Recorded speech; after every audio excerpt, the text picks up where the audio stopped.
I'm out at Bishop Carroll High School with this week's High School Male Athlete of the Week, presented by Distinct Inc. and Great Clips. It is a state champion for bowling. Ryan Pfeifer, a freshman from Bishop Carroll, ended up claiming the championship this past weekend. He bowled a 770 to claim the championship by about 15 pins or so. He also was pretty big time in the team competition in the Bakers, where he was the anchor and ended up wrapping up a perfect game for Bishop Carroll, who finished second to Shawnee Heights. And Ryan, congratulations on a state championship. As a freshman, you're going into it probably with a lot of nerves, and you end up delivering your best performance on the season. How special was that this past weekend to win that state championship? It was very special. It was just like coming in out of nowhere, winning the state champ as a freshman. It's just very surprising to me, and I'm just happy about it. Well, you and I were talking a little bit throughout the course of just the regular season. You weren't exactly pleased with your performance. You thought that there were so many things left out there on the lanes where spares weren't going in your favor. And heck, if you don't finish the spares, then you're probably thinking, man, am I ever going to really figure it out throughout the entire year? What clicked in the state tournament? What allowed you to have so much success in the state tournament? I think it was just like,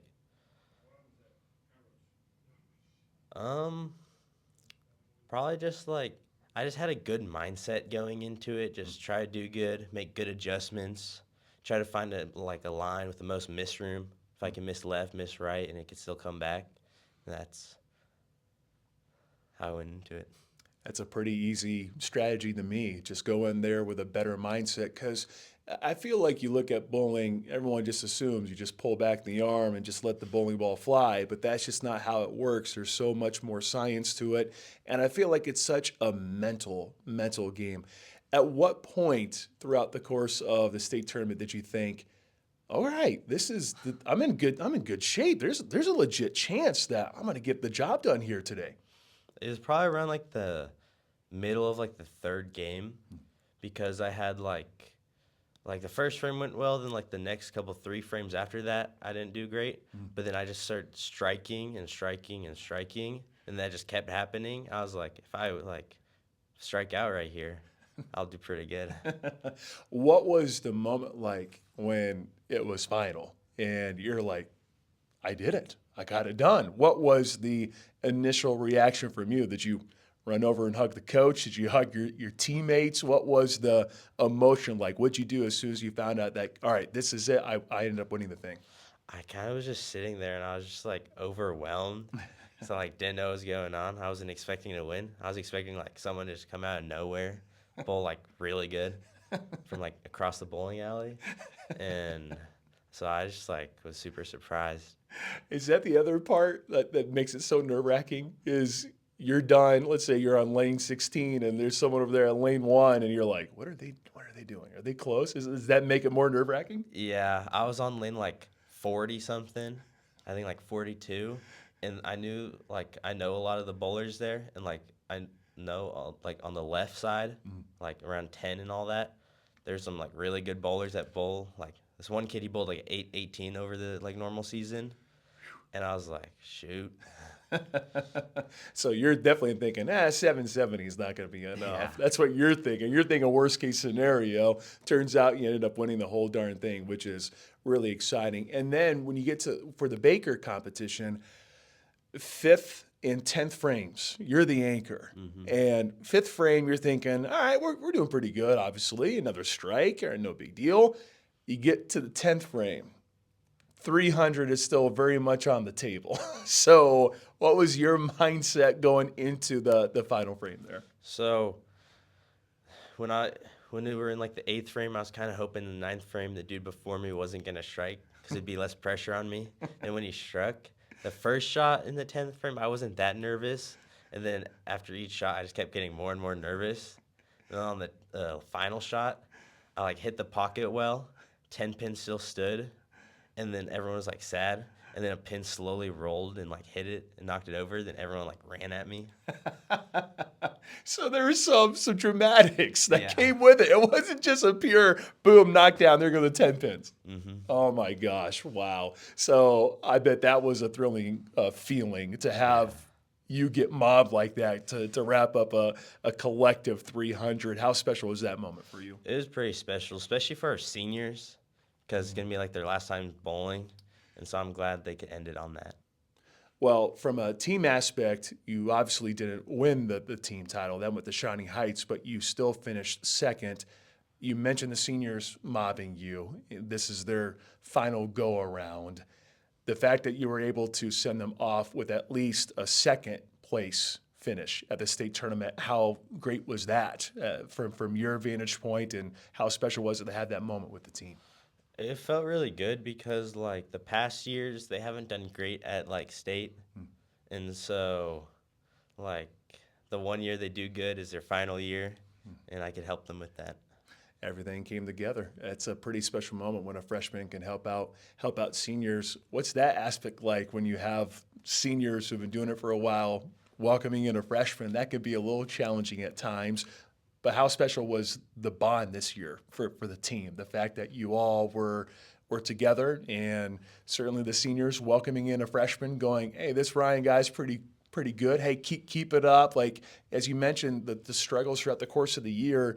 It's helpful probably to have those seniors by your side, right? Yeah, like me and my other freshman like friend, like whenever it'd struggle, they'd like help us out during the season. Like if we needed like help with an adjustment, they'd help. Yeah.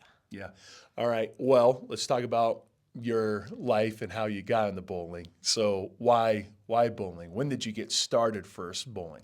It was like I think summer before freshman or not freshman year, 5th grade year. I was watching like TV and I saw Jason Belmonte bowling, and then like I just started going with my dad like once a week, and then I just kept like going more and more. And I eventually got like my own equipment, started watching tutorials on YouTube, and I just taught myself how to bowl. Taught yourself how to bowl. I mean, that's like the truth nowadays. If you don't know something, go to YouTube. This is not a sponsored segment by YouTube, but there you go. It ends up being a sponsored segment by YouTube anyways. Did you fall in love with bowling right away? Like as you said, you went with your dad once a week, so maybe that's the real driving force was the fact that you got a chance to be with family on a regular basis. That's a big reason why a lot of us get into sports, obviously, is because we have that family aspect. So, did you like bowling right off the bat? Yeah, like we'd go like once a week because they'd have like a good deal, and like I'd always try to get my dad to like take me more than once a week, and he'd be like, "No," and I'd be like, "Please," and like, yeah. Well, shout out Pops. Pops is a big reason why you're here as a state champion. So, what do you like most about bowling? That might be a tough question, but what do you like most about bowling? I think it's just like the thrill of like doing good, because like sometimes like I just don't do great and I just like kind of sad for a little while after that. But if I do good and like win a bigger tournament, I just feel really good and that just drives me on to just keep bowling. Well, you have a state title under your belt. 300, is that definitely in the works for you in the future, wanting to bowl a perfect 300, or how many times have you already done it? Have you already done it? I have. I've bowled it once during a league, and then I've been close a lot of times. I've been like one shot away a bunch. You think about those probably more so than the actual 300 that you had, right? Yep. That's the way it always goes. You know, when you're so close, you're always going to think about the heartbreaking moments rather than thinking about the actual time when you actually got a 300 game. So, well, congratulations on that. That's a really cool thing. Well, going into next year, after winning a state title, of course, the goal is to repeat, but what are some of the things that you're going to want to work on in your own personal game to try to defend that state championship next year? I just want to try to work on like my form so I could be more consistent, and just consistency with bowling just leads to higher scores. And I just need to get better at like adjusting. What's the key to being a good bowler? Just consistency, just throw it the same. If you find a line, just be able to throw that every time. How much spin do you have on your ball? quite a bit. I always like asking that question. I always like asking that question. But of course, you have to adjust to the lanes, right? Because the amount of spin on certain lanes, it's not gonna go over well, right? Yep. Yeah. Well, Ryan, I appreciate your time. Congratulations on the state championship. That's so thrilling. Congrats on finishing off a 300 game as well as a team there at the state tournament. Congratulations and best of luck to you moving forward. Thank you.